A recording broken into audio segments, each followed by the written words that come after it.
नमस्कार। आप बनारस में हैं और आप बनारस के विश्वविद्यालय काशी विद्यापीठ में हैं। सामने है गांधी की तस्वीर और वह तस्वीर मुस्कुरा रही है और उसी मुस्कुराहट के सामने छात्र धरने पर बैठे हैं। कोई पत्थर फेंका नहीं, कोई नारा फाड़ा नहीं, बस एक मांग रखी प्रवेश परीक्षा से एडमिशन हो, मेरिट के आधार पर दाखिला न हो। जरा आप सोचिए ये कैसी मांग है। क्या किसी लोकतंत्र में छात्र यह भी नहीं कह सकता कि उन्हें पारदर्शी और न्याय संगत प्रवेश प्रक्रिया चाहिए? जवाब मिलता है कि आधी रात को पुलिस आती है और छात्रों को उठाकर लेकर चली जाती है।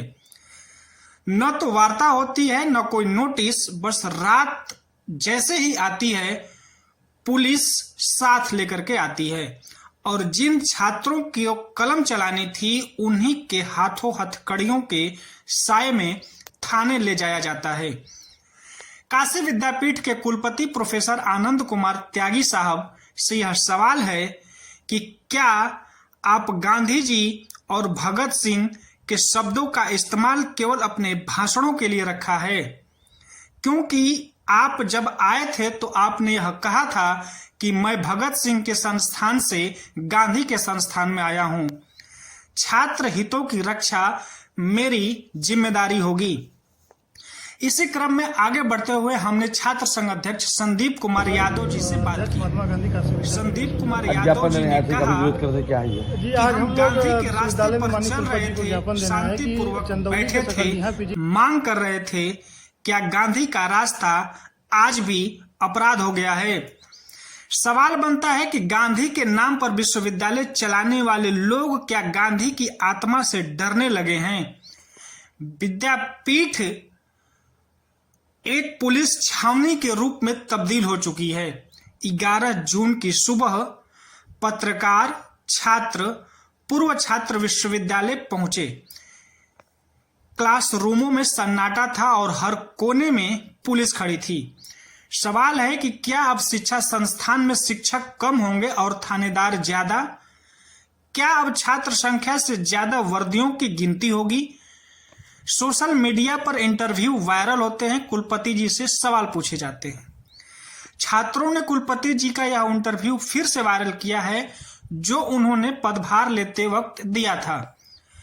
कुलपति जी आप शायद भूल गए होंगे, उम्र का तकाजा हो सकता है, लेकिन छात्र भूलते नहीं हैं। उनका भविष्य दांव पर है, उनकी नींद नहीं आती। उन्हें याद है कि आपने क्या कहा था।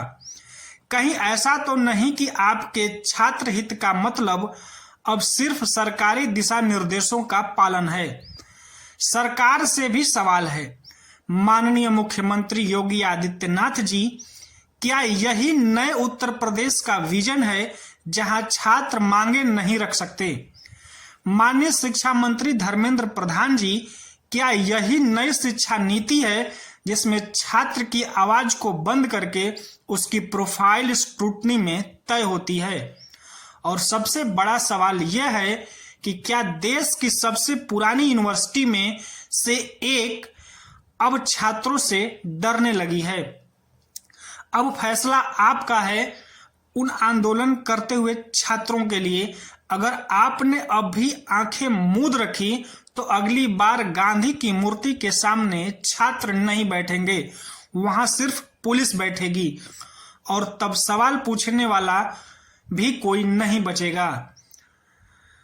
इसी तरह के तमाम जानकारी के साथ मैं फिर से आपके बीच में आऊंगा नई खबर को लेकर के। इजाजत दीजिए, तब तक के लिए नमस्कार।